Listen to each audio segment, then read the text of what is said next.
He is going to give us, at his choice, an invocation, a thought, or both, and then lead us in the Pledge of Allegiance. Councilmember Polk. Thank you, Mayor. Since we started a few weeks ago doing quotes, I thought I'm going to keep going. So since the first day of fall was yesterday, am I getting that right? Anyways, it was cold this morning. So the first one is from John Muir. I wonder if leaves feel lonely when they see their neighbors falling. This other person I don't know is Nova Baya. October's poplars are flaming torches lighting the way to winter. And another John Muir one was climb the mountains and get their good tidings. Nature's peace will flow into you as sunshine flows into trees. The winds will blow their own freshness into you and the storms their energy, while cares will drop away from you like the leaves of autumn. I thought that was pretty cool because that's the way I feel when I go hiking. So anyways, and then let's do the Pledge of Allegiance. Stand. I pledge allegiance to the flag of the United States of America and to the republic for which it stands, one nation under God, indivisible, with liberty and justice for all.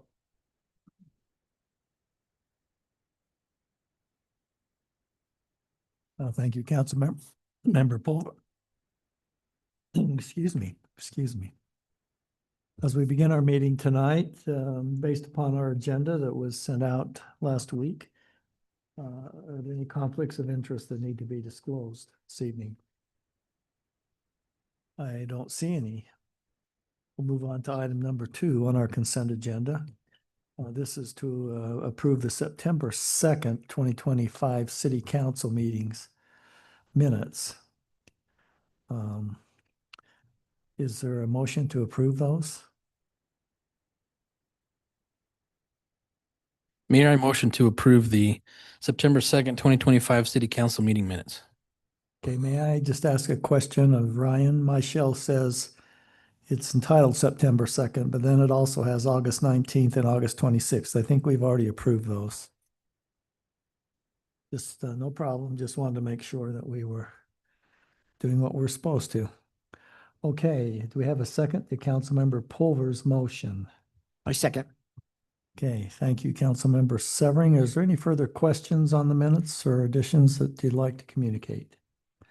Okay, seeing none then, all in favor of the motion, please say aye. Aye. Are there any opposed? I see none. That motion passes unanimously. Item number 3 now is regarding our towing extension agreements, extending those agreements that we have with the tow companies. Anything you want to say, Chief, before I seek a motion on that?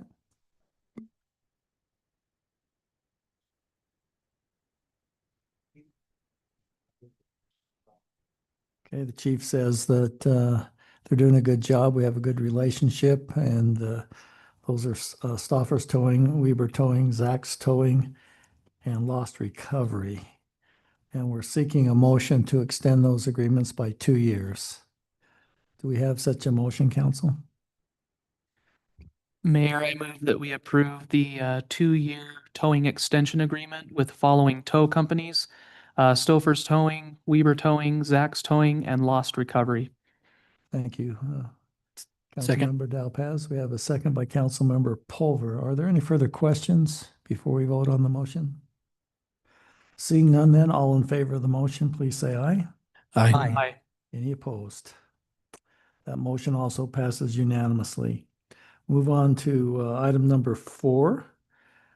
This is a discussion and an action to approve the engineering services agreement with the following engineering firms: CEC Engineering, JUB Engineering, Wasatch Civil, ESI Engineering, Jones and Associates, and Horrocks Engineering. John, do you have anything you'd like the council to know before we proceed? Just as a reminder, council, so these are groups that enter our pool, and then when we have a project we need bid out, we send it to all of these at the same time. They give us a bid on what the services would be, but it allows our RFP process to be a little shorter. because we kind of pre-qualify the people we'll let bid on our project. So it works really good for us. And we've added a few this year as opposed to the last time we ran it where we found it had a few more qualify for our standards and it's been good. So Okay, any further questions of John? Seeing none, then I would seek a motion to approve the engineering services agreement as in our packet. Mayor, I move that we approve the engineering service agreement. Do we need to name each of these engineering companies? yes, that'd be helpful. Okay. To make it clear. CEC Engineering, JUB Engineering, Wasatch Civil, ESI Engineering, Jones and Associates, and Horrocks Engineering. Thank you, Councilmember Second. Severing. The second by Councilmember Watson. Any further questions of John? Seeing none, then all in favor of the engineering service agreements, say aye. Aye. Any opposed? See none, that motion also passes unanimously. We'll now enter into our active agreement. This is where those who are here to speak to the council, public comments. If you have a comment or question and would like to address the council, please step up to the podium. I would ask that you state your name and if you're a resident of North Ogden, and please limit your comment to 5 minutes. If anyone would like to comment, now would be the time. And John, if we have anyone online, if you would let us know if they've raised their hand.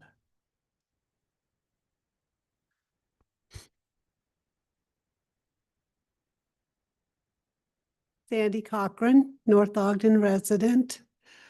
Mayor and council, I would like to thank you tonight for giving us the opportunity to exercise our constitutional right to freedom of speech, unlike ABC4 Utah. And that's all I've got. Thank you. Thank you.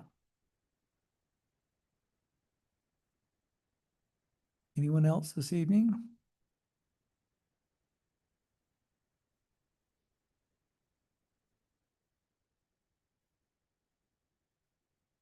Reed Miller, North Ogden. Hey, I just want to make an announcement mainly because there's a CERT training that's coming up in October and they need more participants. Now, CERT is like what? Community Emergency Response Team. And boy, I attended that and it's such a good training. So anyone that desires to participate, I encourage it. It's going to be in October. And it's a 6-week course, 4-week course. So they can contact me if they want to, and I will get them, in touch with the right people. Yeah, if you'd like to contact Katie, she probably could put it on our website too, since it's Sure. a community centered event. Thank you. Thank you. Anyone online, John? We do have Susan Kilborn. Okay, let's hear from Susan. Susan Kilborn, North Ogden resident. First, happy fall, y'all. I have a question. I want to know how the contract works with the towing companies. Are they on retainer? Or how do you decide which out of those 4 companies? I was wondering if they're on retainer, do we really need 4 of them? But I'm the first to admit that I do not know how that works with the city. If somebody could explain it to me, I would appreciate it. Thank you. So Mayor, I'm happy to take a stab at that since the chief doesn't have a microphone in front of him. It's just a rotation. So you start with the one at the top of the list, and then the next time it goes to the second person on the list, and the third and fourth, and then it just rolls through. And if at any time one of those individuals cannot come and respond, then it just moves to the next one on the list. We don't pay them a monthly retainer. We only pay them for what they tow. And yeah, chief says that I did okay. I'm sure Yep. the chief watches that. Susan, you're probably aware of the problem Ogden City had. I think, a number of Exactly. years ago. That's probably why you're asking the question. So the chief watches that to make sure that we go through a proper rotation. Okay, appreciate it and glad that you guys are doing it that way. And thank you, John. Thank you, Susan, for joining us. You know, with that accident. Susan? Anybody? I'm glad I made it in time. Susan Clements, I am a citizen of North Ogden. Just came from the museum. I'm your liaison with the museum, and so I want to come once a month and let you know what's going on. We want to thank you for the tree removal, for the yard work, the yard care, for the roof repair, that 4 inches of rain. We didn't see any apparent damage in our museum, and that's like the first time in as long as I can remember. Siding repair and replace. We do need the gutters cleaned, and I've texted Tyler. And we were talking as a board how it would really be nice to have a little more parking at the museum. And to the west of the museum is a pretty good sized parking lot. You all have probably been there. Your kids probably play baseball or soccer. And we wondered if you might be able to enlarge that to our direction to the east to make it a little bit bigger so that we might use it for people who are coming to the museum. Right now, people who come have to park on the street. We want to remind you that we are open from 3 to 6 on Tuesdays and Thursdays, which is why I'm kind of out of breath. And our next event will be our holiday open house on December 11th, 12th, and 13th at our museum. And then we'll be closed until February. We are doing our membership drive right now. And any of you who would like to become a member of the North Ogden Historical Museum, I have Venmo for you. So it's very easy to just scan this and give us a donation of any amount, usually $20. We have one wonderful member of our museum who donates $1,000 every year, and we appreciate that, but we don't anticipate we'll get that much from everybody. So I'll just be passing these around. We'll also take checks, and we'll also take cash. And this little paper has our address as well as our Venmo QR code. I got it right. Okay. Thank you very much. Thank you, Susan. Anyone else? All right, we will move on with our agenda then. Councilmember Severing just informed me that Adam Spieth, who is from the Northern Wasatch Association of Realtors, is caught in traffic. So we probably need a motion to table that till later in the meeting. Do we have such a motion? Mayor, motion that we move item number 6 to later in the meeting until he gets here. Thank you. Do you have a second to that motion? Second. Thank you, Councilmember Severing. All in favor? Aye. Any opposed? That item then was tabled to later in the meeting, which will have us move on to item number 7.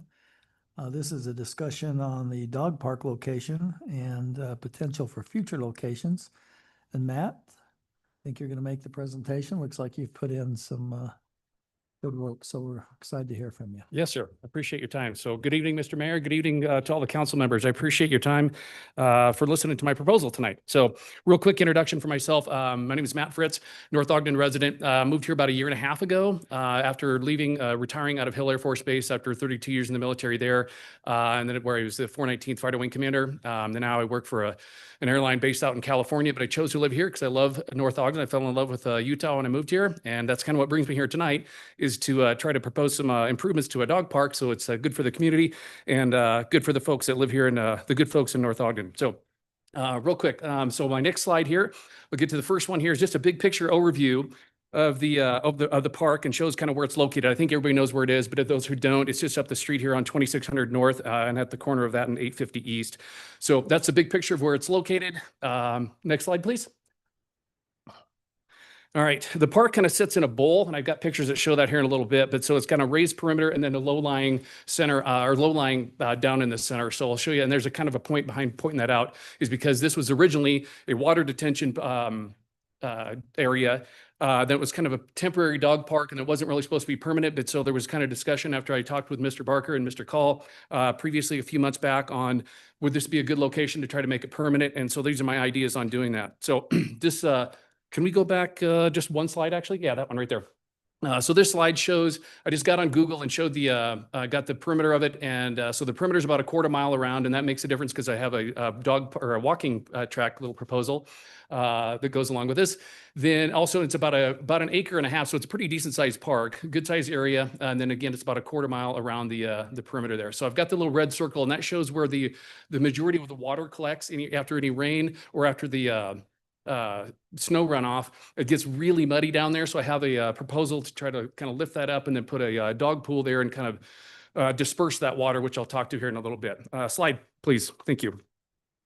Okay, just real quick here on the direction. So I showed on the park. So this is facing north, or actually it's kind of northeast, but it shows again that water collection area. You can really see where the water sits there, and it gets really muddy down in there. So if you take your dogs in there, it's pretty much kind of unusable after any heavy rain or a runoff there. So because it's so muddy in there. But then it also shows the water release gate, and then there's that little manhole that's got some fencing around it also. And again, the fencing I'm pointing out for because that's a proposal here in a minute. Okay, and then real quick, there's in that northern portion of the park, I've got the next slide that shows that what it looks like up there. Slide, please. Okay, then, excuse me. That's what it shows up there north. That's at north end, and it shows one bench. There's only 3 benches in the park right now, and that's one of them. There's one that's off the picture off to the left, and then if you can't really see it, but it's way in the north end of the park up there by the northern fence line. Slide, please. Okay, this is facing east. Top right picture, that's just looking down 2200, 2600, facing east. Then that little inset there in the white rectangle that shows, and that's the lower right there. That's another little water runoff. You can kind of see it where there's rocks down there, like just in front of the tree. I'm just pointing out the tree because that is the only tree that's actually in the perimeter of the dog park. The other trees that you see, those are all actually neighboring trees that kind of overhang in there. So there's really not much shade in the dog park right now. So slide, please. All right, that's facing southwest. That shows again where the water collects there. And that's the kind of the upper right there. That's where the pedestrian entrance is. You can kind of see where the people are walking. There's no grass up there because of the traffic that goes in and out of the park. And so I have a proposal there to kind of build that up and then put some tree bark up there to where it'll knock down any dust if it's dry or any mud after any rain. So slide, please. Okay, that just shows that's a true looking south, and it shows the direction or the walk-in entrance right there. And again, that's kind of what my proposal is. One of the proposals is to make that area, build it out, and I'll talk to you here in a minute. But build it out, put tree bark in there so where it's nice entry. It's dry. It doesn't. Again, it keeps down the dust or any mud walking in and out of it. Okay, slide, please. All right, this is big picture overview. And this next slide gets really busy, so I'll talk to some of it here right now because the next slide's pretty busy. But these are just the big picture things, and I'll talk to them specifically here in a second. Okay, again, the exercise or walking track around the perimeter. Also thinking about a covered patio with a concrete pad and some picnic tables, which are common to all the other parks within North Ogden.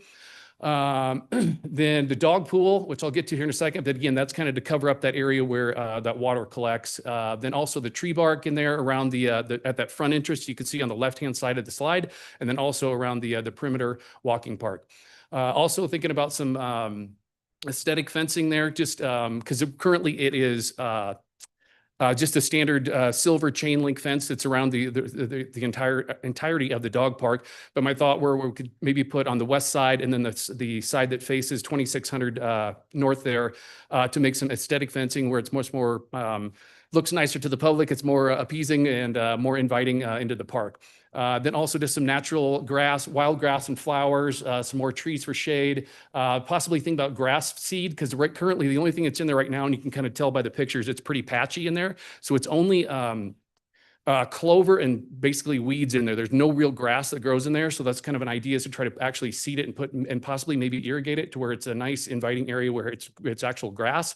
So folks can bring their children along with their dogs, and where it kind of feels more, have a backyard feel versus kind of an open field feel. Then just again, some additional benches and chairs, and then a bulletin board, and then also just to post ideas for community events, things like that. And then also like a little book sharing library. And I have photos of this here in just a minute. Slide, please. All right, again, I apologize for the busyness of the slide. I know the arrows are really, really distracting, but this kind of points out to the things that I was talking about. So the tree bark, I thought about that, but I also looked into rubber mulch. Rubber mulch actually is more expensive, but it does have a longer life, and it just wears better. So you can get more time out of it, but it is more expensive. But that is another idea I had. Let's see here. Then the covered patio and the picnic tables. That's that gray rectangle in the middle, top middle of the picture. The reason I put it there is, again, because if we do try to put trees in there, that the only real shade is that tree that's just to the east of the proposed area I'm talking about. And it does provide some shade, but if we do put additional trees in there, it's going to take several years to have those mature and actually become real shade trees. So that was just a thought of why I put it there, but I'm open to any other location if you are open to the idea. Again, that filtered dog pool, I'll talk here in a minute, and then that gravel surrounding it. Then the fencing we talked about, the benches, I kind of talked about all this stuff. The only one thing to add here is there are 2 vehicle entrances currently, and this just to add some context to the brief here. There are 2 vehicle entrances. One is on the west side and one is on the south side there on 2600 North. Okay, slide please. All right. This is the steps the walking park with steps, and then that area at the entrance. So my thoughts are, so when you walk in, it drops off fairly quickly into the bowl. And so my thought was, okay, instead of having that drop off right away, could we build that out, flatten it out, and then make that tree bark, and then we could put the border of that like with railroad ties, so it's kind of flattened out, and then we could have like railroad tie steps down into the park. And what that would allow for, because there's actually an older gentleman, few older folks that go there, but there's one older gentleman, real quick story. Older gentleman comes in, he doesn't even have a dog, but he just comes there to enjoy the dogs and be there with other people. And he has a tough time getting up and down, walking up that hill. So I think the steps would be nice for not only him, but for other folks. And then same thing for around the trail, that goes up and down on that north side of the park there. So the steps would just be to make it easier to traverse the trail and make it more of a nice, easy walking trail for everyone. Slide, please. Okay, those are just some quick pictures of that, where the bark would be nice because it again knocks down the dirt, or the dust when it's dry, and then keeps the mud off there in the after the rain. Okay, slide, please. There again, that's kind of the idea of what I was thinking at the entrance, where there's, it's a wider area with it that has the tree bark. And again, it makes it a nice area, and we could put benches up there, add some trees in it to where it's nice and inviting right there at the entrance. Slide, please. Okay, standard kind of stuff here with the concrete patio, or the concrete base with the patio. Those are, again, pretty common to all the parks within the city. Slide, please. Okay, this is kind of the bigger one. So the dog pool. So my thoughts were, because again, this collects right down on that area that gets really, really muddy down there. So my thoughts were, could we put some fill dirt in, raise that thing up, and then put some gravel around the perimeter of it? What that would allow is it would keep the pool out of where the water collects. So it would raise it up, and then the gravel would keep the mud down, and then what that would do, it would also disperse the water out to where it wouldn't just collect in one spot, and then it kills the grass there, and that's what creates the mud. So it would disperse that out and it would still function as a water detention area, but it would disperse it out, and then we could have like a nice water feature there for the dogs and for other people to enjoy. Okay, slide please. And so there's just some ideas and pictures that I pulled up for some dog pool examples. Okay, slide please. There's some ideas on the fencing. Obviously, the stuff in the kind of the left-hand and upper portion of the pictures there, that's going to be obviously more expensive. So if that is cost prohibitive, my thought would be just if we even had to stick with the chain link fence, at least the painted chain link fence is actually just a little more aesthetically pleasing, looks nicer, more inviting to the park. Okay, slide please. I'm not even sure why I put this in there. I'm pretty sure everybody knows what a tree looks like for shade, but slide. So yeah, here's my thoughts on some wildflower and wild grass stuff. So actually that middle picture there is actually pulled that from McGriff Park. I took a picture there. So that's grama grass, and it does not use very much water at all. And so again, if we didn't need to, or if we didn't put irrigation in there right away, then we could put grasses in there like that, where it's, again, it's not weeds and clover, but it's still grasses and it doesn't use a lot of water. So that'd be good for the environment, for kind of an ecologically sound idea on that. So slide, please. Okay, I'm almost to the end here. There's just some benches. Again, those are North Ogden. That's McGriff Park, one of the benches there on the left-hand side. And those are actually really much nicer than what's in the park right now, because what's in there now are just the like painted metal, like hard metal benches. So those would be much nicer. Okay, slide, please. Okay, there's a bulletin board just to keep weatherproof stuff where you can put ideas out there for the community. Again, this is that right-hand picture. That's in McGriff Park also, where that's just a little book sharing library for kids. So like there's some children's books in there. There's just regular like novels and adult book stuff in there too. Not adult stuff, but like adult books for them to read. But so anyways, nice little addition, I think, would be to the park. Slide, please.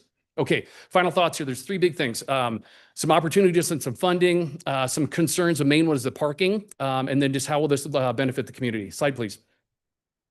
Okay. I have a friend who lives out in Washington State, and they have a group of folks. She's a huge dog lover, but so they have a group of people. They created a nonprofit, believe it or not, and it's called COLA, Citizens for Off-Leash Areas, and they are dedicated to managing all the off-leash parks within the area. It's in around Seattle. There's where she lives. But again, that's an idea, and I would absolutely, if we could have these ideas approved, I would more than happy to be start a nonprofit to do that, to where we get a lot of folks together and to try to generate funds and to kind of help manage the off-leash area. Excuse me.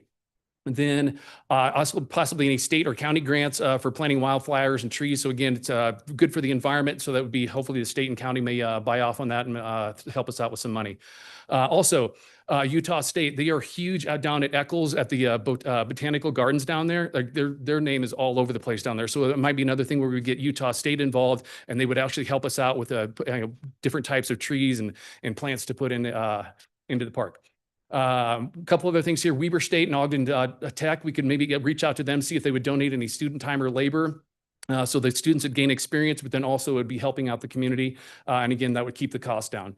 Other things, just local businesses. We could reach out to local tree nurseries for trees, the pet stores for bags, toys, or waste bags and toys, those kinds of things. Construction companies for helping out with like the fill soil and gravel and the fencing. And then also maybe reaching out to even some pool or spa companies that help us out with the dog pool. And then obviously lastly is if North Ogden would be kind enough to dedicate any funds for the park. Slide, please. Okay, final thoughts here on the concern, the parking. I got 4 different codes or courses of action there that I came up with. The first one is probably going to be the best one for now. It's just basically a status quo where we leave the parking on 850 East, and then we allow possibly on the west side of the road. So we got a slide for that here. Can you slide, please? Okay, so yeah, currently the parking is allowed on the east side of 850. And then it runs up into Rice Creek Lane there. So that's the only allowed parking right now. So my concern then is if we do make this a nice area and we get more folks to the start kind of the park, I think the parking could be an issue for us. So, but what we could do then is right now there's no parking allowed on the west side of 850. So that could be an idea where we could allow parking on that side of the street, and then we don't have to go way far up into the neighborhood for parking. Okay, slide please. One other idea I had was we parked down at Barker Park. But this, I have safety concerns on this one. So I ran the Google, it's about 11-minute walk. It's only a half a mile, but I drove around there and there are no sidewalks along Fruitland Drive. And then there's no crosswalks across 2600 North to get to the dog park. So I just have safety concerns on that. If somebody or their dog possibly could get hit by a car, there's just kind of a safety issue I see with that one. Slide. So that one to me is almost kind of the throwaway COA, but this is actually COA 3, not 4. Sorry for the mistype there. But one idea is that, okay, if we lose some of the dog park area and we make actually a little dedicated parking lot up on that north end there, again, we lose some of the park area, but at least that would allow parking off the street and allow traffic to flow freely through there. Slide, please. Okay, this is obviously the most ambitious of my ideas here, which is possibly acquiring that land to the south, making a parking lot there, and then we can actually put a crosswalk across the road on 2600 where it'd be actually safer for anybody walking across there. And then again, very ambitious, just a thought of, okay, if we could make that happen, could we just put a walking bridge over that, and that would like not inhibit traffic at all, and then it'd be very safe for people getting across to and from the park. Slide, please. Then last thing here is First off, none of these things that I'm talking about should have any issue with or stop or inhibit the actual still using the park as a water detention area. So none of this should inhibit any of that function. Also, this is in my understanding, unless I'm wrong here, this is the only dedicated off-leash park we have in North Ogden. So improvements will help, it'll increase that sense of community, the sense of pride in the area to have a nice actually off-leash dog park. Then the walking path and then the track, obviously that's going to help promote health and wellness, because folks, if they want to bring their dog, they don't have time to go work out, they can actually bring their dog and bring them out, and then also make some laps and get a walk in while their dog's running around. Slide, please. And then again, this is just kind of like some ecologically sound kind of things with the grasses, the trees. It'll help with pollination. It'll just be good for the ecology, local ecology, low water consumption with those grasses and those trees. And then also, I looked it up. I didn't know this, but weeds actually consume more water than grass. So if we get rid of the weeds and the clover that's down in there now, I think that would actually help, and it would actually have real grass growing in there. Again, just make it much more inviting and a nicer place to spend time. Slide, please. Okay, barring any questions or concerns, that was my presentation. I appreciate your time. And if you have any questions, I'm more than happy to. Matt, thank you so much Yes, sir. for showing interest in our community Yes, sir. and putting some work into this. It's really appreciated. I appreciate it. Yeah, the community is great. Love Utah. So if we could make this happen, it'd be great. I think. We love it too. I'm sorry. I said, we love it. Oh, too. yes, yes, sir. Yes, sir. And then I'm kind of only the mouthpiece here tonight, but I talked to like a lot of folks and I try to circulate these ideas over the last few months. There's a lot of people at the park that is definitely interested in this and willing to help. So again, I'm just kind of the mouthpiece here, but we have a lot of folks that are interested and really want to do this. Perfect. Let me see if the council has some questions for you while you're here. Yes, sir. I'm sure they'll need to digest this a little bit more. I know I threw so much. I know. And I talked really fast too, because it was just so much information. So I apologize for really rattling things off quickly, but I greatly appreciate your time. So I'll stop now. You did a Thanks, you great guys. job. Let me see what questions the council may have. Councilmember Pulver. It might be a question for Dave, but how, in the worst years, how deep does that get? I mean, do we use that detention pond a lot, or? Just depends on the storm, but it can get 8 feet, right? Like, Yeah, okay.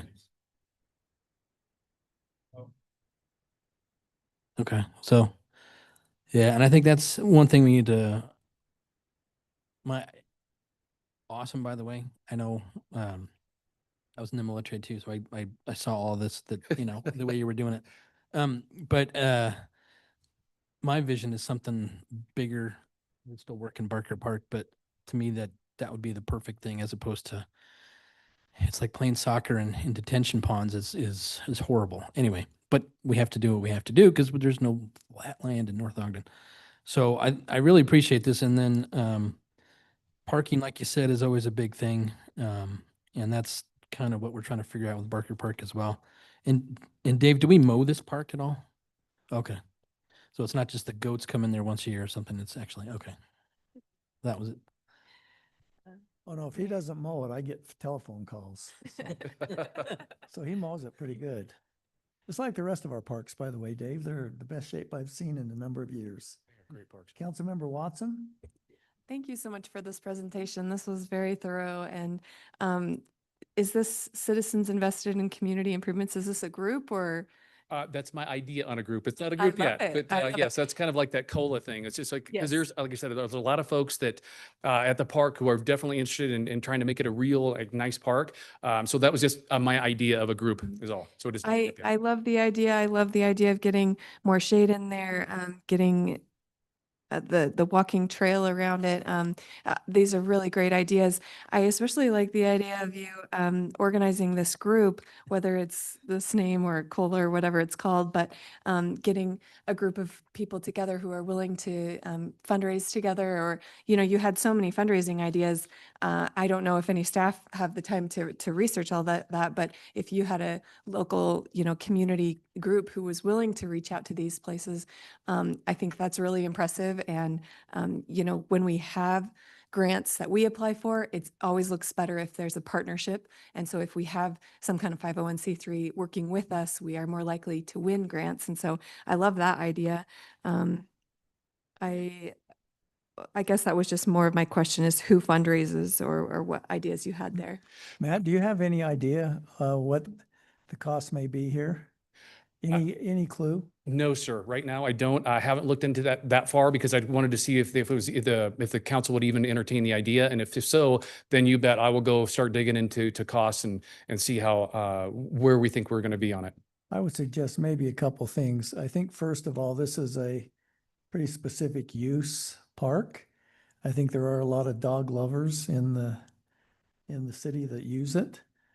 So I think, if we could get them to fundraise since it's so specific for use. But John, here's my ultimate question. Should this be called a dog experience? If you know what I mean? Yes, it probably should.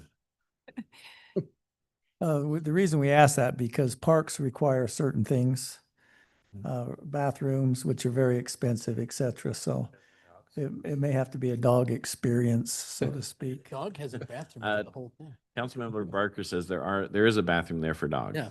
So It's very big. It's really big. It's about 1.5 acres big.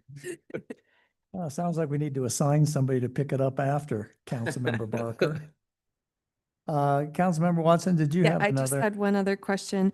And maybe this is for John, but since there's not a playground there, is the dog park in our park update rotation plan? No, but we have purchased, actually, I found out we did purchase some equipment for the park that we haven't installed, specifically because we didn't want to put it in and then tear it out to move it as part of this conversation. So we do have some benches and some additional waste stations and some things. They're a different bench. It's not the painted wire. It's a slightly different design. It's a dog bone shaped. But anyway, so we have staff is aware of this. It's exciting to have this group kind of align with some of the conversations staff has been having about, is this the best spot? And if it is, what do we do to make it better than it is currently? And I think maybe the next step may be is to have Dave look at this to make sure that it doesn't interfere with stormwater, the things you've suggested, and maybe some recommendations he may have. I think when the council digests this, and Councilmember Pulver brought this up, how big of an investment do we make in this if the long-term plan, long-term being defined somewhere along the road, to move it to a better place? It would seem like to me that moving it, particularly if it's over to Barker Park, is a ways down the road, from what I can tell. But we probably ought to change the name to the dog experience, John. Because it is, frankly, it's not accessible for older folks, and it doesn't have a bathroom. But I think the key here that the council needs to think about as they digest this is when improvements were initially talked about for this, I think dog licenses were raised. And then once that it was determined this wasn't going to move forward, it was reverted back to the old charge. So council probably needs to think about that because it's a specific use park, if you know what I mean. So what next steps do you see, John? I think responding to some of those technical requirements is really good. I get the impression just from the way everyone's smiling that the concept of leaving it here and improving it is palatable. And so I think we could go through the technical stuff, get some pricing, and then come back with some potential funding mechanisms, which would include potential partnerships, grants, and then obviously some citizen fundraising, because I think that those things together might create some real power over here, plus some volunteer work. Some of that laying the bark out and stuff could be done with volunteers as opposed to paying a contractor to do it. Yeah, and even re-looking at dog license to be a portion of the funds raised there. John, where do you see Cooper playing a part in this? I think as the official mascot Oh, would actually be ideal. all right, perfect. His dog. Cooper's my dog, but he'd never make it to the dog park, believe me. He's small. more of a squeaky toy for some of those other big dogs. Well, I'll tell him you said that. Councilmember Dowpass. Thank you, Mr. Fritz, for your presentation. Very good work, and a lot of time and effort has obviously been put into this. I appreciate it. Yes, sir. COA number 4, I just wanted to comment. Barker Park will someday be developed. We are in the process of working through what that's going to look like. And there will be a parking lot approximately in that area that you have called out. The question is, at what point in the development of Barker Park is that parking lot put in? So I just wanted to make you aware that someday there's going to be a parking lot approximately in that area anyways. So we might be able to take advantage of that. The big thing would be safety and potentially having a crossing walk to put it over to there. I do want to explore all ideas as to if this is the best area or if there's another part in North Ogden that would be better for a dog park. That I think that would be worthwhile as well. But this gives us a lot of good things to think about. And I guess the thing that, just the sticking point is the money. It's going to cost some money to figure this out. So we'll be in touch, of course, and I appreciate all the ideas. Yes, sir. Thank you. Councilmember Barker, perhaps you could get with John, because I do think, we haven't been able to identify another place at this point in time that makes sense. But if there was a spot, maybe it would make more sense to invest there. So maybe you and John could have further discussion there.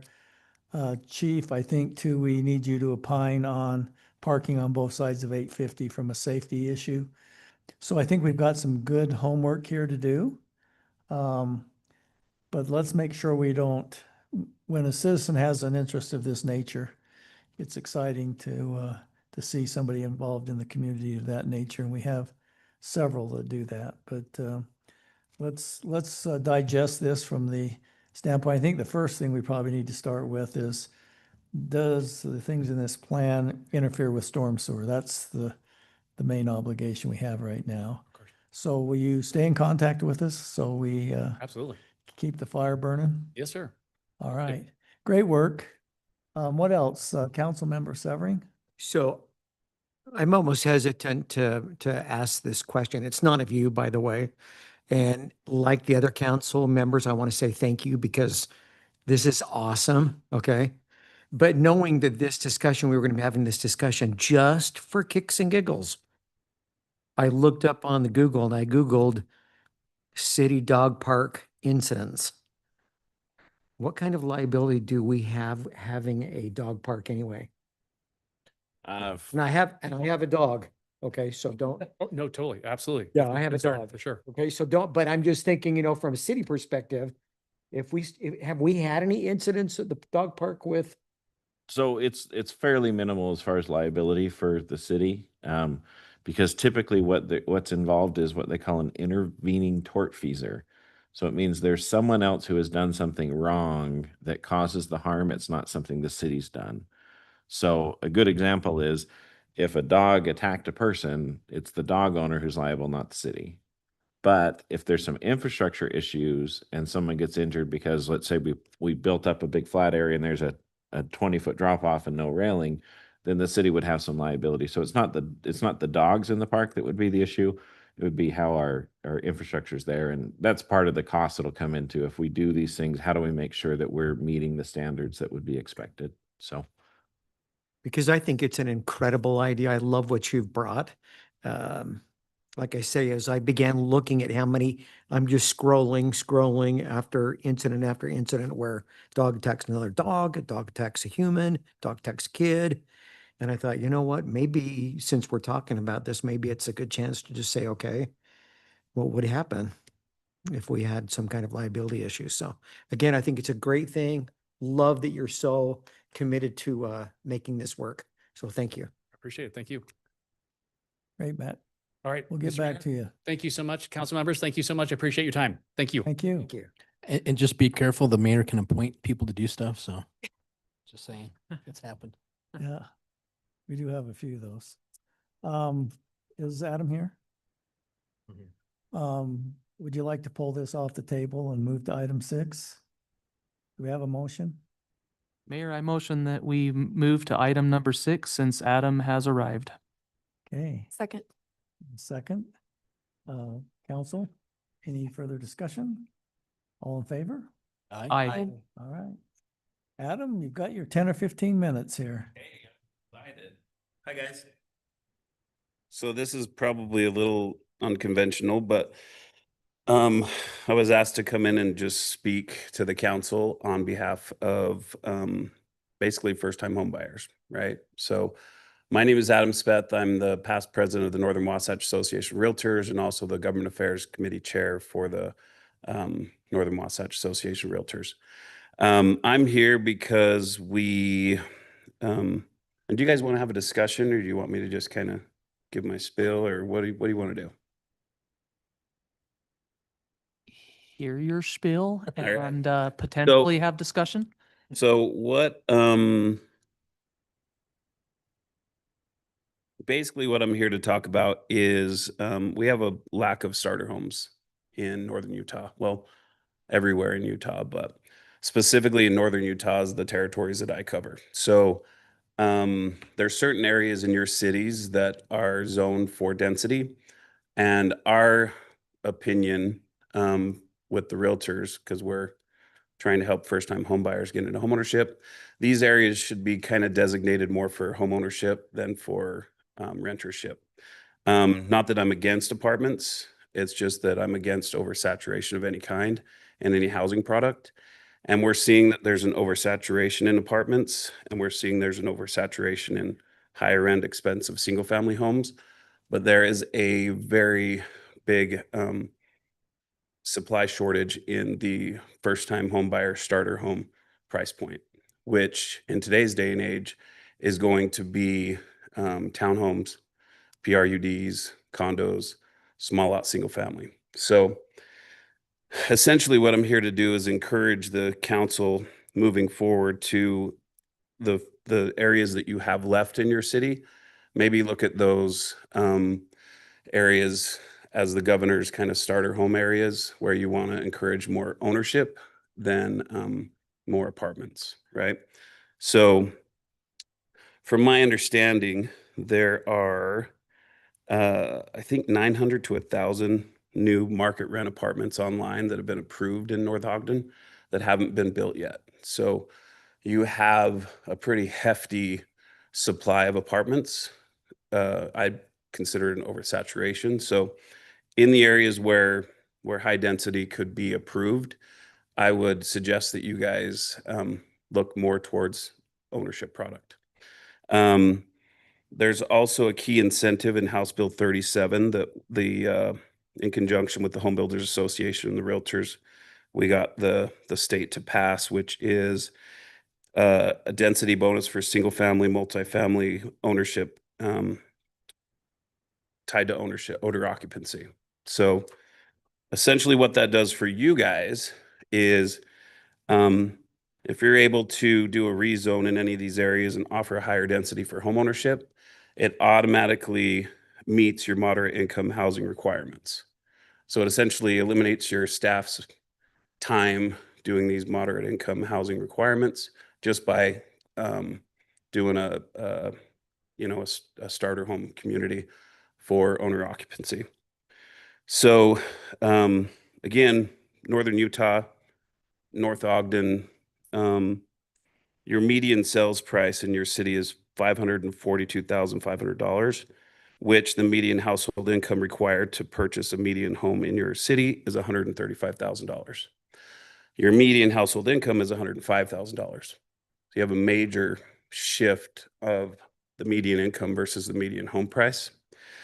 And so building, starter homes, condos, townhomes, PRUDs, patio homes, small lot single family in the 300 to maybe low fours range is more in line with your median household income. So these projects don't belong, up on the hill with the half-acre properties. There's certain areas that are left in your city that have density availability still left. We would like to see those be kind of preserved for homeownership. There's my pitch. Okay, any questions for Adam? Councilmember Watson, So Councilmember Delpaz. to fill me in on what this looks like. We have some kind of area that we have to call the whole neighborhood, the whole area owner occupancy only, or what are you suggesting? Now, if people come to you that want to get higher density, I would just have a policy of a density for ownership policy. It's that simple. People want higher density. You've got plenty of apartments online. It's not a bucket that is underperforming. You definitely have enough apartments. I would say it's oversaturated.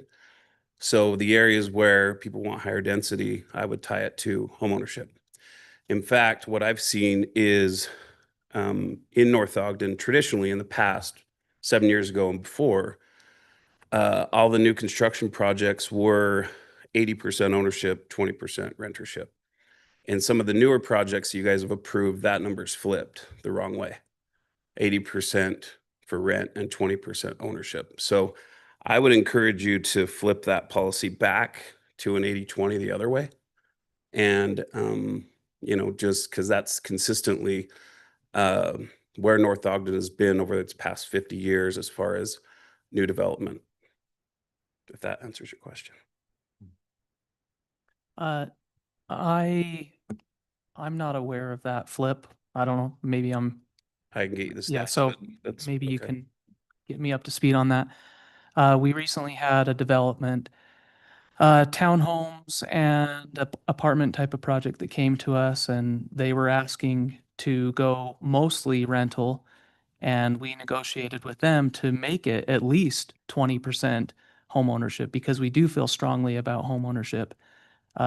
It seems like in that situation, it wasn't doable or at all palatable to that developer to go to those percentages, even though I agree it would be awesome to have more stock. What do we do about entitled units that have been on the books for years? We do have several entitled apartments that are along Washington Boulevard that haven't sprouted up yet. Do you have any suggestions on how to handle that? Because that's kind of one of those things that has already been fully approved and gone down the road to a point that I don't know if it's possible to approach those type of situations and ask if they are willing to switch towards condos, apartment units that are essentially sold as condos or something like that. I am very curious to get your ideas on that. So absolutely. I think that's kind of what we're seeing in a lot of different cities. We've seen it in Ogden. We've seen it in Clearfield. We've seen it. So the cost of new construction, the cost of labor, the cost of money, and rents going the wrong way have kind of stopped these developers from building their apartments because they're all market rent apartments, right? So I would approach them and say, look, we'll condo these out. We'll give you tax ID numbers. It's a really easy flip to just give them all tax ID numbers, keep the same plans, keep the same everything, and put it up, for sale. And if their numbers work, then we've seen a lot of people go ahead and flip their apartment complexes to condo units or townhome units to for sale units instead of for rent. Because now is the time to do it. It's an oversaturated apartment market. And I didn't bring it all with me, and I'm happy to share it with you guys, but we passed a lot of legislation this year that is very condo specific, state help with both financing, insurance, and some other hurdles that people were having with condos. We've passed some legislation with the state this year that will help with that. And I think if they wanted to call me or you guys wanted to have me send you some information, there are some projects that were some legislation that was passed this year that will help with that. Any questions, further questions for Adam? I think the key is trying to attract developers who are interested in ownership. That's not where they make as much money I know. when they rent out and sell. So any hints you can have to attract developers, because every time we've pushed on that, they're not too happy, but we'll continue to push because I Sure. think we do believe in home ownership. So if you have any clues on how to deal with that, give us a call. Thanks, guys. Okay, thanks, Adam. All right, we'll move to item number 8. Ryan Nunn, who's our city planner, is going to talk to us about the Mickelson 3-lot subdivision sidewalk improvement deferral request. Hi, good evening, council members. Just to start, so this request came from the applicant, the Mickelsons. Recently, at the start of this year, they applied for a subdivision, just to do have an additional lot. There's 2 existing lots that had 2 existing homes, and then they applied to do an additional lot, which on the plat shown as lot 2. Through planning and engineering department's review, it went through a preliminary and final subdivision process because of the requirement to dedicate some of the roadway for 850 East. And with that requirement of road dedication, it opens up the project to all of the improvements that are necessary during a subdivision, which includes sidewalks. So they completed their preliminary that was reviewed by Planning Commission in July, and then they completed their final subdivision approval, which was reviewed by planning and our engineering, and that notice of decision was sent at the end of August. We informed them that the sidewalk for so with the subdivision, the sidewalk is required for the new lot. So that would be just for lot 2, would need to have that sidewalk installed and any other improvements. But we did inform them that there is a process to have it deferred with the approval of city council. And that's what they've asked. Our land use code 1124-6 does outline the criteria of when a deferment of the sidewalk deferment can be approved by city council.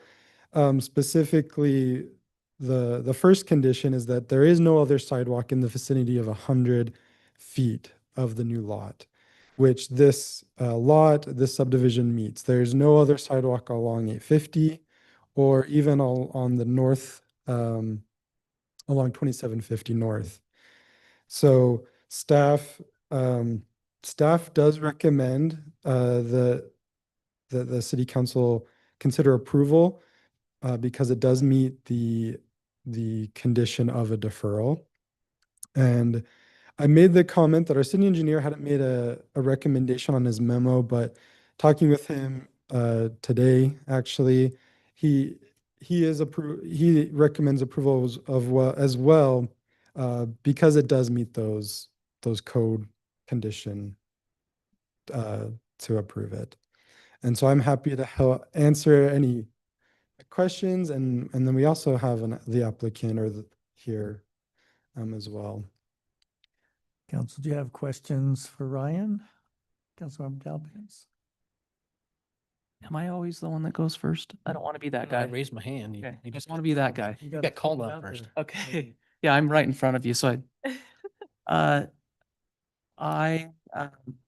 so the recommendation of staff is to defer.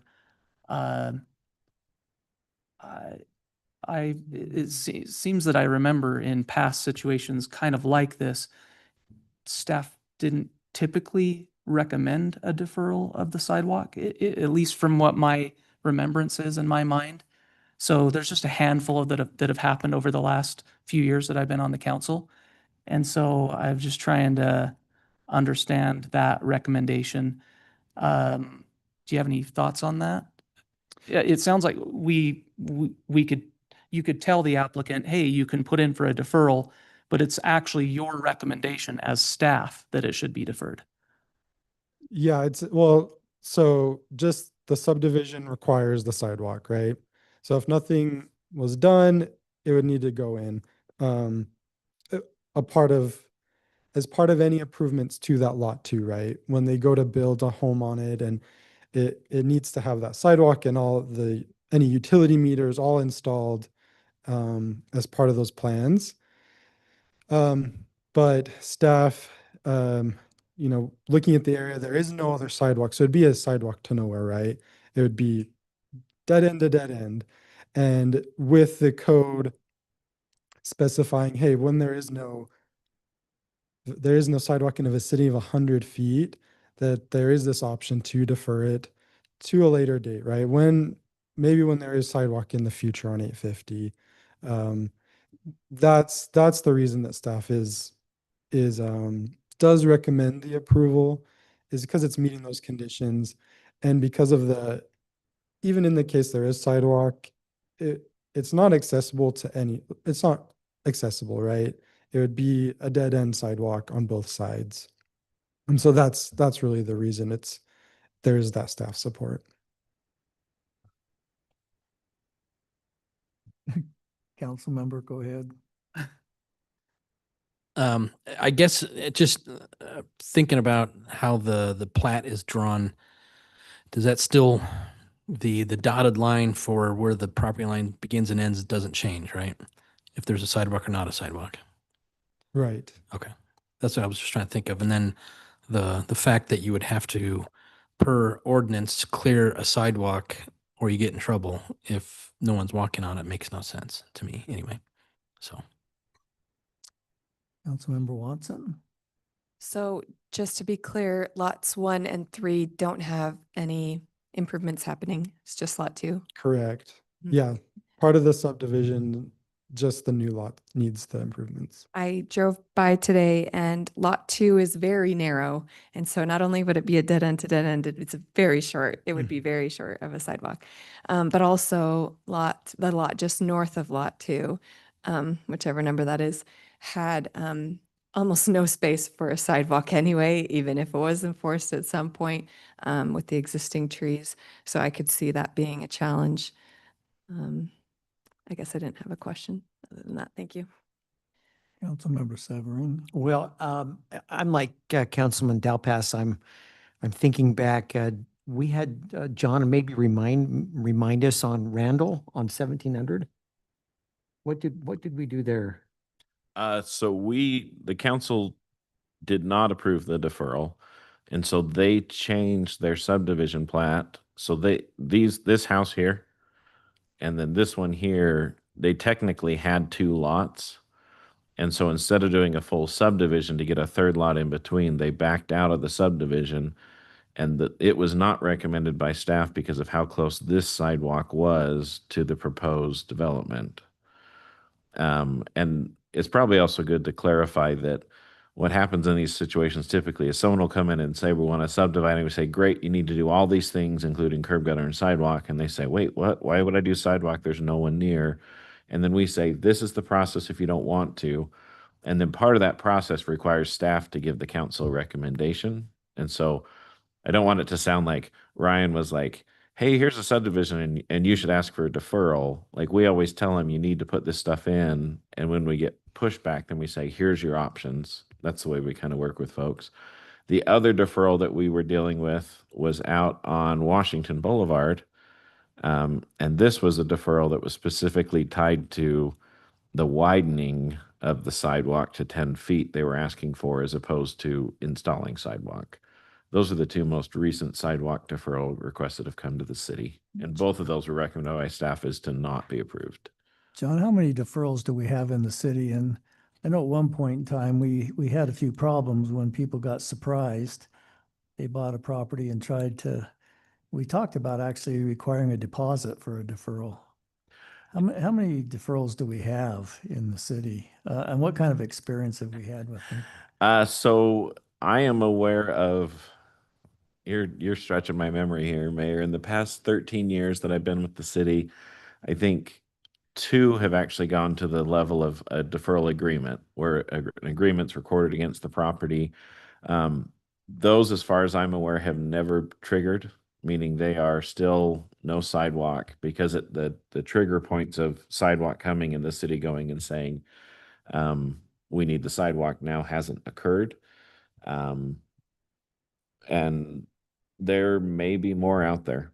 A good example that JD and I talked about before this meeting was there was a development right across here from City Hall that same thing, the council said, oh, we'll defer this and then the city will put it in later back in 2006, something like that. It's been almost 20 years. And one of the neighbors down the street remembered that. And so we're finally getting around to putting the sidewalk in at the city expense for thousands and thousands more than what it would have been if we'd done it 26 years ago or 20 years ago. So there are likely, Mayor, sorry, that's a really long answer, at least two, but there could be 20 out there that are recorded and we don't know about because they weren't tracked the way they should have been. Are you suggesting recording is the way to go? So our code requires it. Okay. So yeah. And so then someone should get notice, but typically people just sign those documents because they're signing 10,000 pieces of paper when they buy a house, right?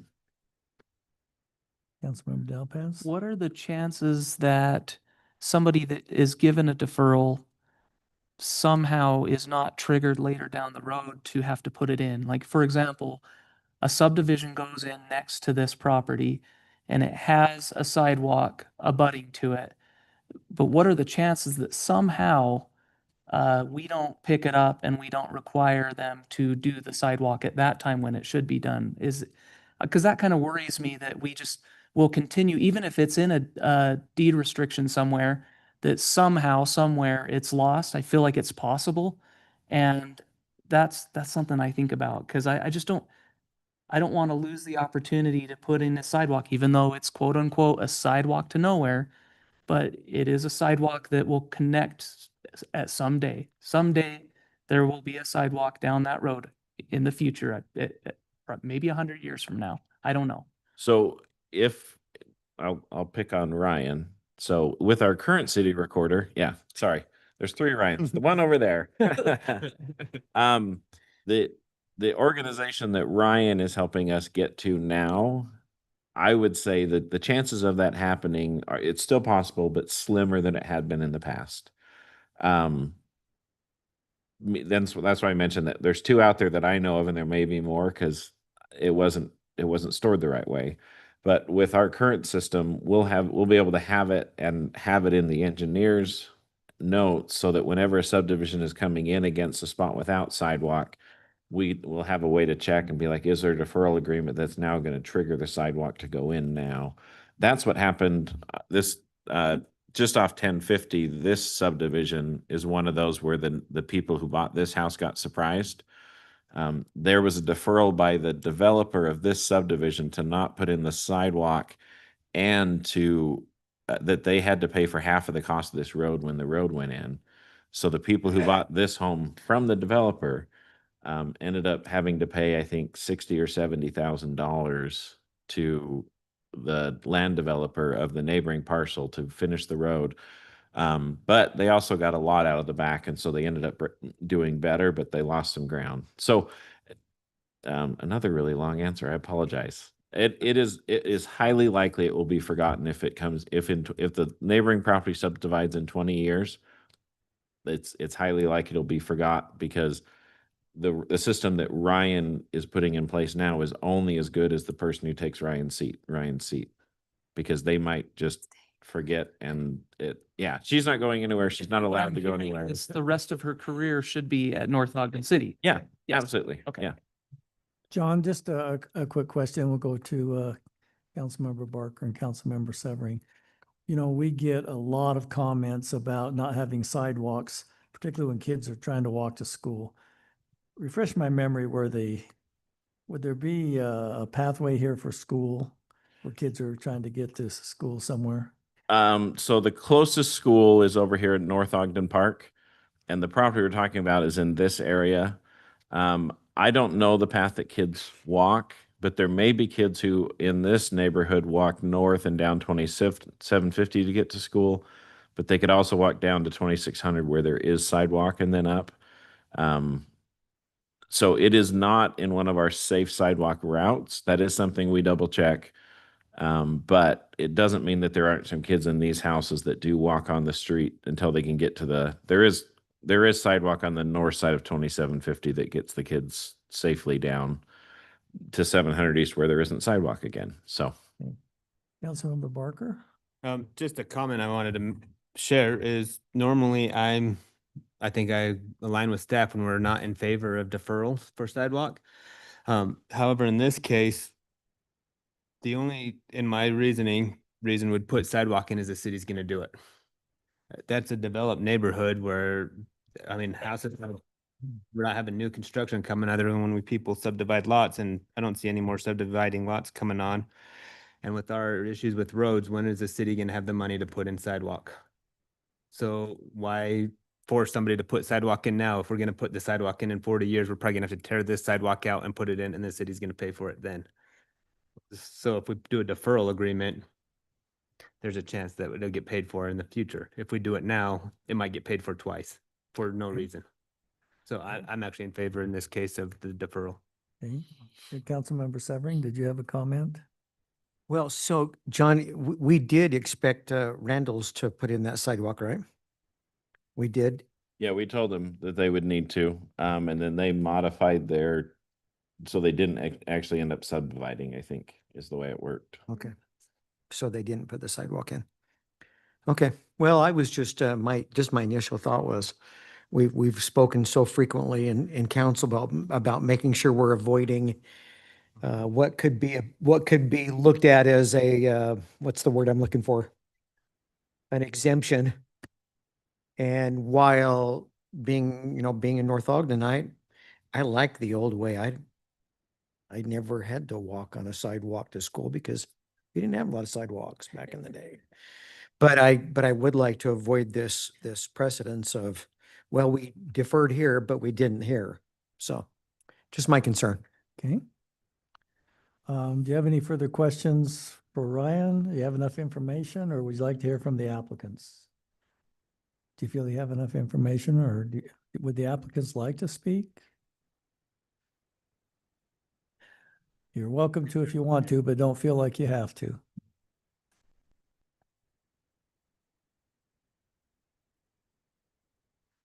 Good evening. I'm Kevin Mickelson, and my parents bought that piece of property. It was almost 2 acres in 1973.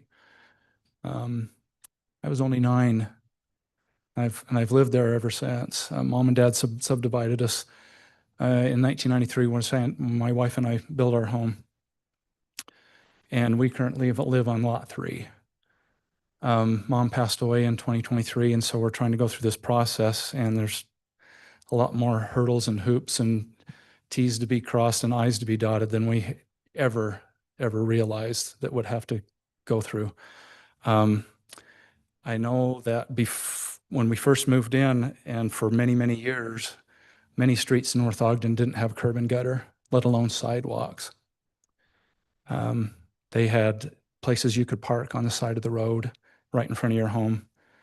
I miss those days. Of course, they're gone. But and then when the road was put in, my dad spent a lot of time in front of the council that was then representing North Ogden City and the mayor, and I don't remember who was all representing us at the time. He had to really pull some teeth to try to get what is there now, to get the curb and gutter so it wasn't so close to his front porch. If they would have done it to the full extent of the width of the road where they wanted to put it, the curb and gutter would have been right up to their front porch. And if they ever decided to put in a sidewalk now, that's where the sidewalk would be. The 2 trees that are sitting in front. That home was built during the turn of the century. It's been there for a long, long time. It was part of the community when there was many orchards and open fields. But unfortunately, those days are behind us. All we're asking is it just doesn't, to us, it just doesn't make sense to have to be required to put a piece of curb and, sidewalk in front of lot 2 when the rest of 850 East doesn't have it. I don't know the particulars if it comes to the point where they want to put a sidewalk in there and we can say, yeah, go ahead and do it. But that wouldn't be my call because the person that would be my son who is he has an intent to buy lot 2. He wants to put a home there. And yeah, that lot is a little thin, but he's got a plan to make that work. Yeah, it has enough square footage as what you said, you drove by and it was kind of thin, but anyway, that's why we're asking for the deferral. Any questions? Mr. Mickelson? Okay, thank you, sir. Okay. If there are no further questions and you feel you have the information that's needed, I would look for a motion to either accept deferral or reject deferral. Mr. Call? So in your motion, if you are asking us to do the deferral, it would be to instruct staff to enter into the standard deferral agreement. The council doesn't need to approve the agreement. Just make sure that that's part of your motion. If that's the way you're inclined. Okay, do we have a motion? Councilmember Watson? I'd like to make a motion that we instruct staff to enter into a deferral for Mickelson 3-lot subdivision to approve that deferral request. Okay, thank you. Do we have a second? Second. Thank you, Councilmember Barker. Any further questions? Councilmember Dalpaz? Are we going to put a deed requirement, a deposit or anything as part of the deferral? The standard agreement doesn't include that. It's just it's on the deed. It's recorded against the properties, but there's no monetary deposit made. Did we do a deed, some sort of deposit with the Waynesguard property on Washington? I can't remember. They ended up not moving forward with their subdivision either. But they were going to, if I remember. And it would have been the same agreement that doesn't require a monetary deposit if there was a deferral granted. Okay. Yeah. Okay. Okay, so this type of motion is the exact same motion that happened with the Waynesguards, and if a development came in later on, then this would trigger the requirement. Correct, yes. Okay, thank you. I'm assuming though, just one other question, John, if for some reason the city required sidewalks to be put in on 850, that they'd be responsible. for Yes, and in that fact, portion. I can't remember which one of you mentioned it, but sometimes we do what's called a special improvement district where we would go in and put the infrastructure in and then charge it back to all the property owners.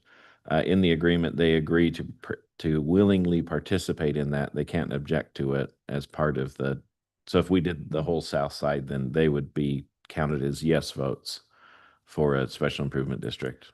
All right, let's take a vote then. We'll start with you, Councilmember Pulver. Yes. And we'll move to Councilmember Watson, down to Councilmember Barker, and then come back to Councilmember Dalpass. Yes. Councilmember Watson? Yes. Councilmember Severing? Yes. Councilmember Barker? Yes. Councilmember Dalpass? Yes. Okay, the deferral is granted, contingent upon them signing the agreement, the deferral agreement. Okay, thank you. We'll now move on to item number 9, I believe. Mr. Call, you're going to lead the discussion on this, and this is to set a time for a public hearing for the fiscal year 2026 budget. Thank you, Mayor. So council, the rule in the state is that now when you amend the budget, you have to formally adopt the date and time of the hearing for a budget amendment. So we are suggesting that the council hold a budget hearing on October 14th of 2025, specifically to address the property tax situation I emailed you about. I will update the entire room just because people are like, what are you talking about? 81 taxing entities this year started the truth and taxation process. Of those 81, 68 actually went through the full process. So 13 kind of dropped out in there. Of those 68, the last number I heard was that 20 of them followed every single rule that was added to state law recently and successfully got a new tax rate. 48 of them did not pass. We are one of those. For us, the item we missed was we did not show. I'm going to pull it up for you just so you have it. Oh, wait, I'm in the wrong slide. We did not show a document on the screen during the truth and taxation hearing, which is this document, which outlines every other taxing entity in our county, what they're charging and their contact information and when their public hearing is. Ironically, we were the last public hearing that month, so this information would have been of no use to anybody, but it was a requirement. It was on the computer. It just didn't get brought up on the screen by the monkey behind the computer, which is me. So we have not been certified. We're still working through the appeal process with the tax commission on that. I found out today that one of the Hyde Park is a city in Cache County. They did not get their tax certified because after the public hearing ended and they amended their budget with their ordinance, they talked for too long about other things. So like in the council comments, they talked for too long about other things, and the state tax commission says you're not supposed to have anything after your public hearing and your budget stuff. And so they have been decertified because they talked too long. So the state tax commission's level of expectation has significantly increased this year. I think in fairness to them, they are not the people who are most aggressive. They are trying to protect their own jobs and make sure they're following the rules of their bosses and the state legislature. And so unfortunately, there are 48 out of 68 entities who are likely not getting their tax increase. The highest I've seen was Tooele County School District. I believe their tax increase was to generate $9.7 million. I'm not sure how they'll operate without that money unless that money was only for like new builds. But typically a new build is a bond they pass. It's not a tax increase. So I'm not sure how they're going to operate. There are lots of folks at the league and with us who are talking about how do we appeal, what do we do? From our perspective, we do have enough in fund balance that we can make this work, our budget work. I know I did ask you all if you had ideas on ways to shave the budget more, other revenue sources, things like that. But that's part of the discussion we'll end up having on October 14th is how do we make up this $136,000 shortfall? Yeah, I apologize. I didn't put it on the screen. 100% was there ready to go and just. Well, this has got to be a prime example of irrelevant information that means absolutely nothing that the legislature spent all this time on. Yep. Another bill. Because the substance over form here is this would have made no difference at all. And that's the problem we've got. When a legislature gets together and passes 500 bills every year, it's almost impossible to keep up with them. They don't read them.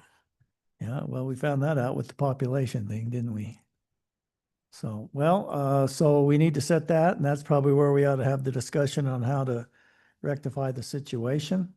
So, I guess we need to have a motion to set a public hearing on October 14th to amend the budget to address that issue that John just discussed. So, any questions for John? If not, I'd seek a motion then to set that hearing for October 14th, 2025, 6:00 p.m., located here in this building. Mayor, Anything else we have to do, John? No, that's let me double check. They didn't change. We have the to statute. we have to use blue ink, black ink. What do we have to use to do this? That's notifications have to go out by They carrier expand. pigeon to certain Yeah. individuals? Like, what the crap? Yeah. Different languages. yeah. Okay, we have a motion. My motion is, just wanted to make sure that we approve the public hearing for the North Ogden fiscal year 2025-2026 on October 14th, 2025 At 6 p.m. at 6 p.m. here at the Public City Offices. Thank you, Councilmember Severing. Do we have a second to that motion? Second. Thank you, Councilmember Pulver. Any further questions? We'll take a roll call vote on this according to Mr. Call on our city recorder. Councilmember Pulver, Yes. Councilmember Watson. Yes. Councilmember Severing. Yes. Councilmember Barker. Yes. And Councilmember Dowpaz. Yes. Okay, thank you. Thank you very much. Okay, we'll now move on to our council and department reports. Peter has sent me the financial statements. Frankly, they're somewhat irrelevant because we don't have any revenues yet.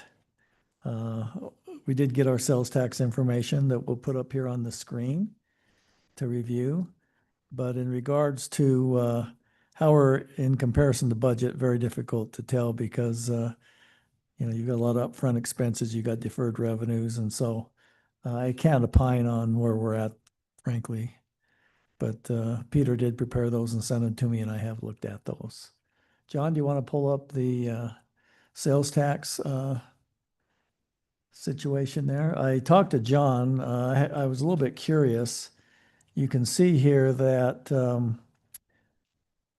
if you look at last year, in July, we collected $389,400 basically.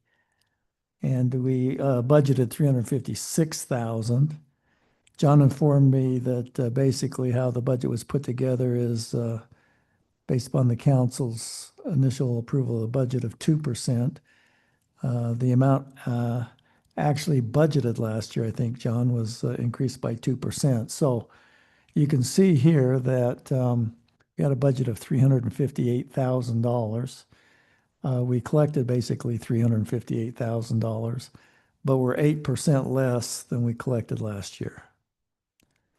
So, as I've said many times, 1 month doesn't make a trend. 2 months doesn't necessarily make a trend, but it starts one. If you get 3 months of decreases of this nature, then you can see that we've got an issue. So, any questions on the sales tax? I think that was sent out to you earlier today. Councilmember Pulver? It does generate some questions as to what impact the population did on that. It could have been 10 to 15 grand, technically. Yeah. What Councilmember Pulver is referring to, just for the public's knowledge, is the state legislature passed, I think, was it House Bill 379? Oh, I don't remember the number. Something of that nature, where they turned over estimating the population of every city in the state to the Kem C. Gardner Institute.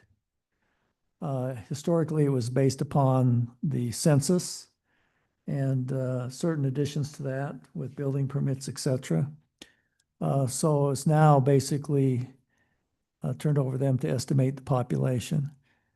When the Census Bureau took their count here in our city, I think we were at 20,900 was the estimate of population.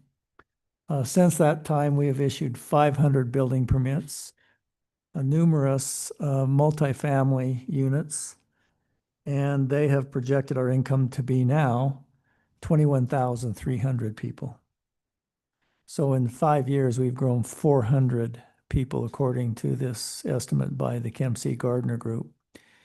Here's the significance of that. Sales tax is allocated in two forms. One from 1%, I think, of what's spent in our city. And then the rest is allocated based upon our percent of the population to the states. And then we receive our percentage of the total sales tax in the state.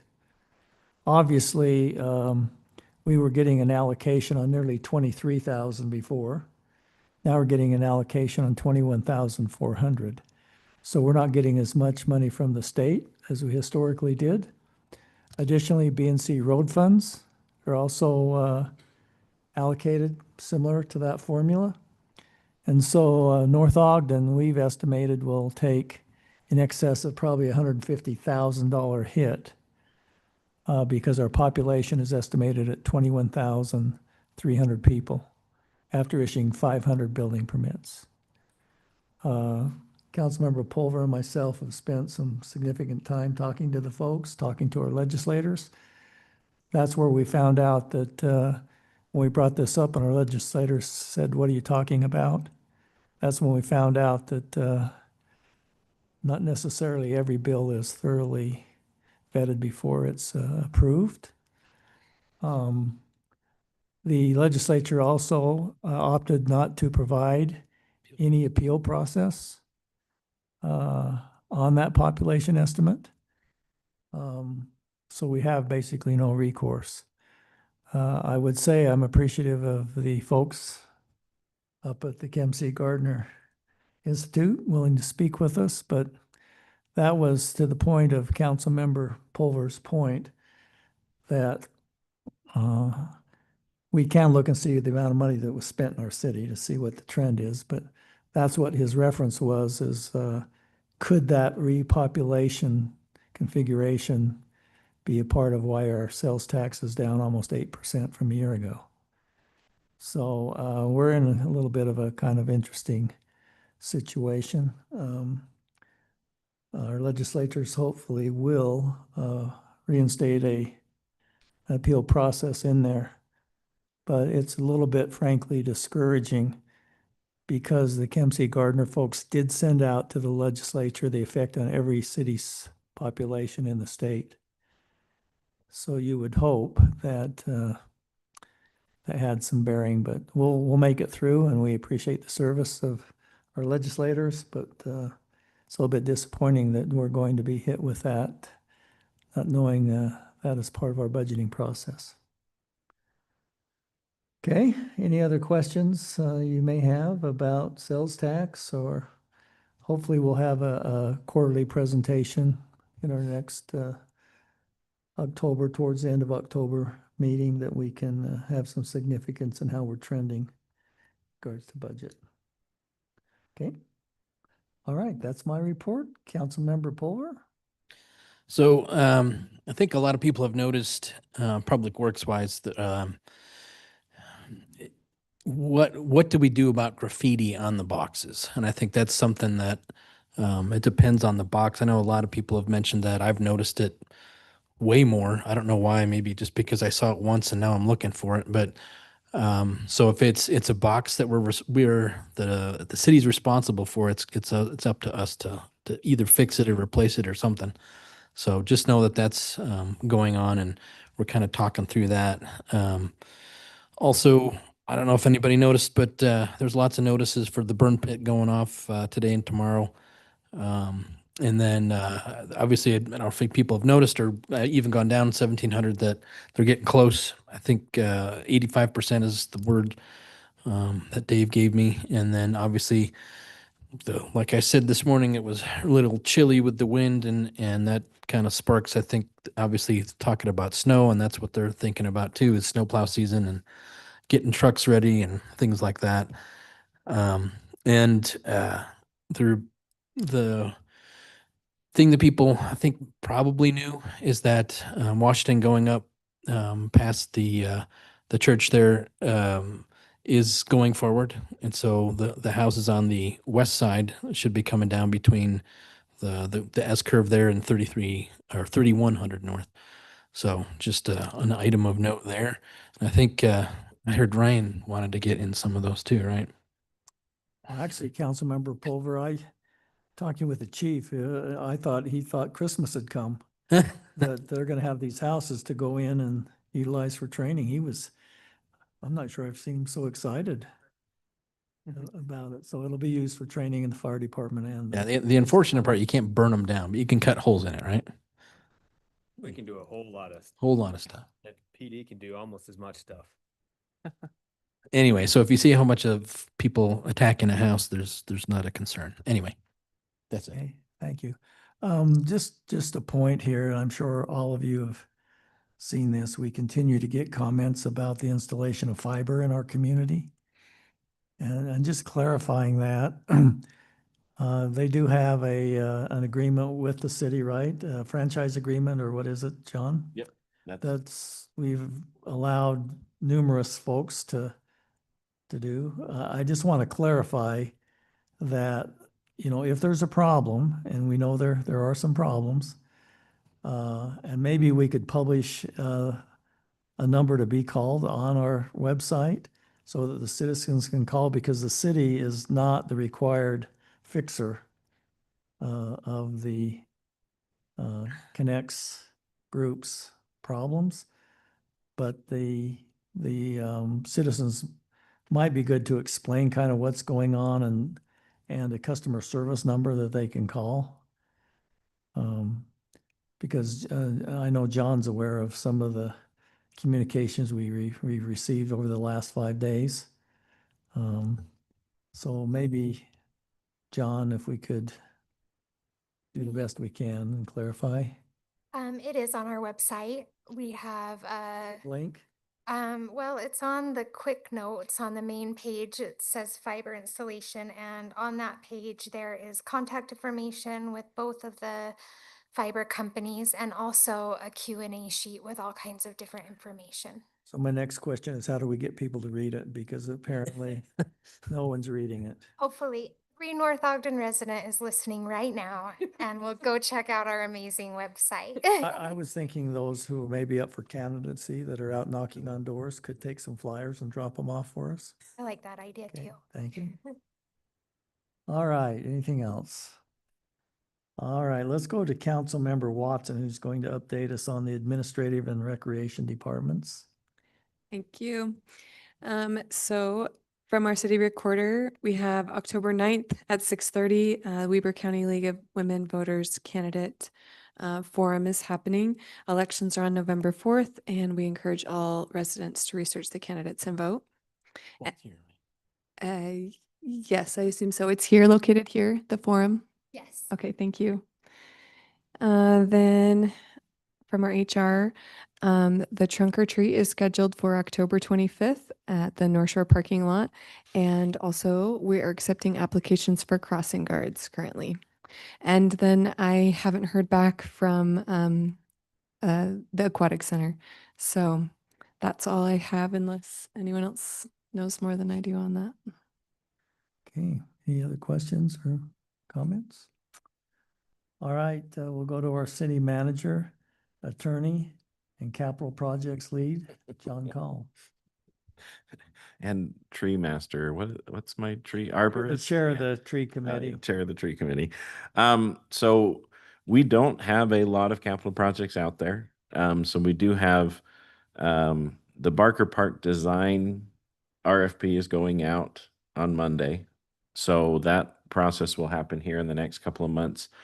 And it will culminate with essentially kind of a 2-option plan, meaning here's 2 options that will then do a charrette and a survey through residents to try and get feedback on which option they prefer. And again, this is taking it from the 10,000 foot level that you've already approved and the Barker committee has already approved and everything, down to this is how we're thinking of implementing it. So there's not gonna be a lot of differences, but there'll be some few differences there between the 2 plans. That's happening here in the next couple of months. Next month, we'll be talking about the roads and the transportation utility fee. We also will likely be having a conversation about transportation impact fees, which is it's not the same thing, but they do sometimes fund the same projects. And then, as you've probably seen, Bicentennial Park, the xeriscaping over there is finished. It seems to be very beautiful and holding up very well. I know Tyler and Jamie did a lot of work on that. And then just a plug for, we are going to be presenting to the council in November timeframe, potential ramp grant projects. And so if you have items that are on your list of potential ideas for ramp grants. The hard thing about them is those are typically new facilities. And I think that we don't have a lot of big new projects coming sorry, that's not true.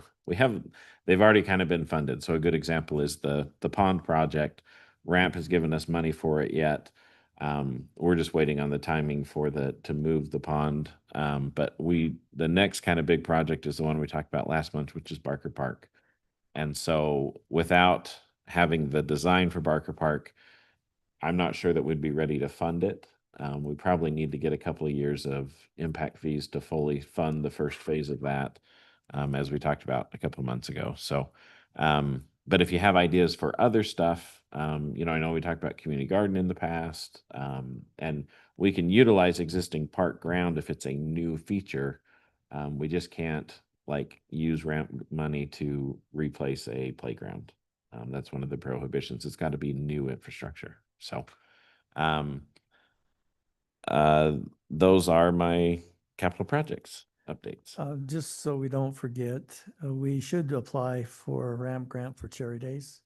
Oh, correct. Yeah. I mean, I see Tomato Days and South Ogden Days and Hooper Days. That is the Tomato Days, but we ought to make sure we keep that on the list. Councilmember Dalpaz? The pool relining and the new play place at the pool, is that fall or spring at this point? At this point, it will be installed in the spring. We've been coordinating. It's two different companies, so that the playground has to go in first, but the liner people need to know what the playground's going to look like, and so we're dancing across that. We did have the option of using the same installation company for the playground and the liner. It just would have cost. The liner would have been twice as almost three times as expensive. And so we opted for the other option. It's a good liner. There's some other pools in the state who have used it. We've talked to them. They've been happy with it. It's just a different company and more cost effective. I don't want to say cheap, because every impression we have is that it holds up and works. It's got a 10-year warranty on leaks, and it's a good liner. So I'm actually really glad for our team for finding those discounts, and not just, it's an expensive thing. It's an expensive thing. So. Okay, thank you, John. So is one of the ramp ideas the dog park from today? So I wrote that down. Okay. It's a great question, because it's technically an existing facility, but we'd be adding new features. And so it's a potential. And if you throw in resident donations and volunteer work, that makes it a very attractive ramp grant. So I've Talking written it about the down. dog experience. The dog Councilmember- experience. Today, I Just updated. checking on that. What about, I know in the past we've talked about getting a parking lot put in at Barker Park, like an emergency situation, addressing the parking issues there, even though we don't have the official plan yet. Is there any way we could just hurry along just that one section? With that funding discussion, I mean, the council always has the option to open the budget and talk about it, but we haven't planned on it because the amount of effort to get the stalls on the island wouldn't make a significant impact. The stalls in the main area would. The trouble is that then that takes the entire farming field offline, which then becomes a maintenance thing for the city, because now we maintain it as opposed to the folks who have been cutting it. And so it ends up, we'll know more. We should know. The plan is, we've told the RFP folks, we expect them to be done in 90 days. And so there's a chance to have an answer before January, but I don't think our typically, well, I'll just say it this way. A parking lot isn't going to be very high on the ramp score, but there still would be an option for it to be a capital project for the city. But right now I would wait to get the feedback from the consultant on the final 1 foot design. John, additionally, all the infrastructure, because of storm, sewer, et cetera. I mean, you just can't put a parking lot out there. You've got to put in a lot of the infrastructure, which is.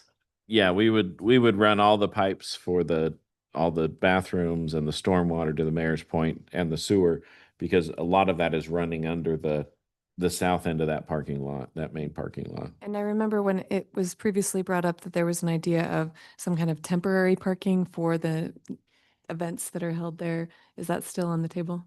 That would be a zone change with the planning department, because currently we don't allow, that would probably fall in the category of commercial or event parking. We don't have a provision for event parking, and for commercial parking, it has to be on hard surface.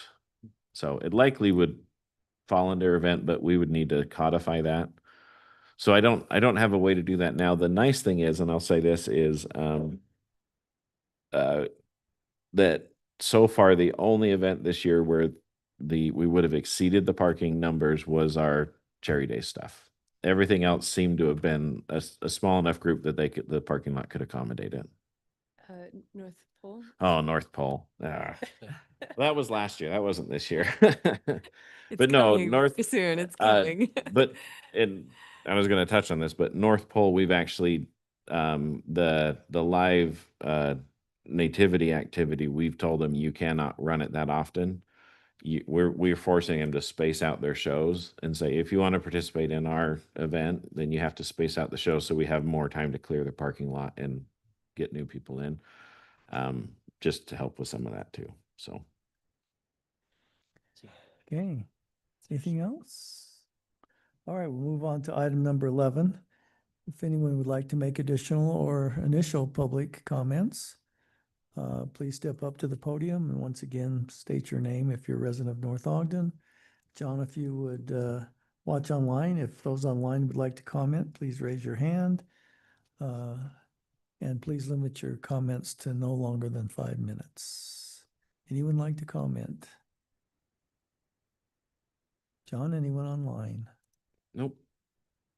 Okay, we will move on now to item number 12. This is where the staff and the council have a chance to comment. Scott? Brian, do you have additional comments? I just wanted to add that we will be adding the capital projects list to the website as promised, probably by next week. Good. Think more people will read that than the Connects thing? Hopefully, maybe Good. I should Perfect. add some, sparkly emojis to Mm. this.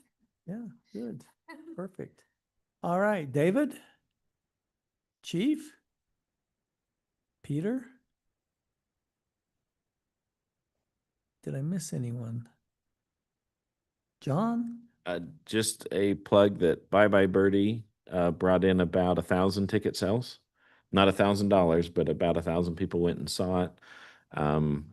It was over 8 nights, but it wasn't the ideal weather situation for those of you who went. It was a little chilly, but by all accounts, I think it was a success from city standpoint. It didn't cost us money. Resident sponsored with some help from Far West, who did some sponsorships, and I think they broke even or made some money. But I haven't talked through all of the expenses yet with him yet. But I'm meeting with her on Thursday to start that conversation. So, really excited for how it turned out, and it was a good show. It was very good. Not the buzzkill, is that the term you use, John? I'll say it, whatever it is. Well, two things. We committed to residents who asked about it to show the final Cherry Days budget. Right. So we need to do that. Sorry for the buzz. No, that's yeah. And then additionally, we need to kind of, I think, be transparent in the previous play that was there where we ended up there. And I know you're working on that, but just didn't want that to drop off the radar. Yes, Broadway on the Side has been told we expect the report to the council in October, and Peter has been told the same thing on Cherry Days. So Cherry Days is going to be hopefully the summer wrap up of all these events, and we'll put Bye Bye Birdie in there as well, so you can see how that turned out from a numbers perspective. Perfect. Council, anything further? Councilmember Dalpas? I was kind of confused about the the realtor presentation from the Northern Wasatch Association of Realtors. I don't understand what he was talking about, that we used to be 80% home ownership and that something switched. John, do you know of anything? Am I out in the dark on that? There's two things going on there. One is it's the number of apartments and for rent townhomes we've approved. It statistically, it's been significant, but also a significant number of the for ownership projects that would normally have been for ownership have been purchased by investors. So we had some that were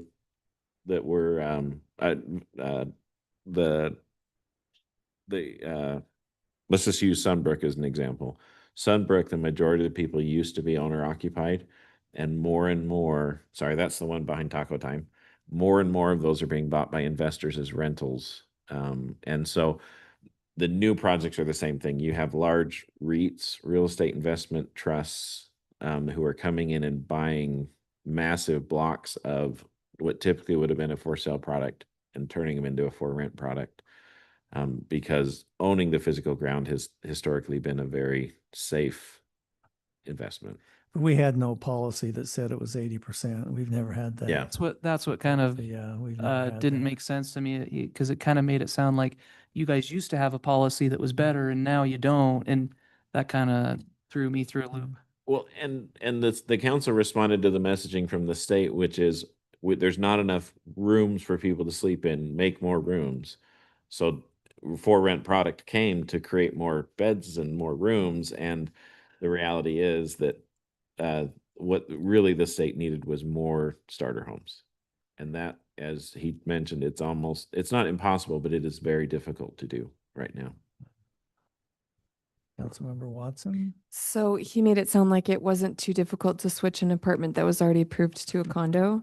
Is that something that we want to try to pursue? I think Scott and I will talk with all those developers with stagnant projects and give it to them as an option. We can't force it. But the state did clear some hurdles, but there are still quite a bit of hurdles there. It's too late for Cooperstown. Well, in theory, like Cooperstown could turn into a for rent or a for ownership, but they would come back in, re-subdivide so that each floor was its own. The hard thing is that several of those folks, they don't make that product. Their whole investment portfolio is built on build and hold, and that's how they make their money. So it's a little bit of a mind shift for some of those groups too. Anything else? No. John, it might be a good, I think there's a lot of questions out there about what's going on 2700 with those buildings there. And just in the spirit of transparency, I understand that there's been some pretty significant leases signed. We'll see the proof in the pudding on Monday.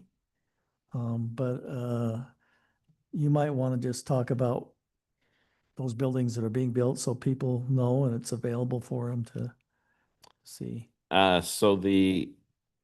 just start from east to west. So we have a Wingstop, a Pilates studio, and a Jersey Mike's going in. I believe JD's comment. Me and JD are gonna meet at Jersey Mike's like every day. Apparently, it's Every other day, I've gonna be got to be on a budget. it's gonna be rough.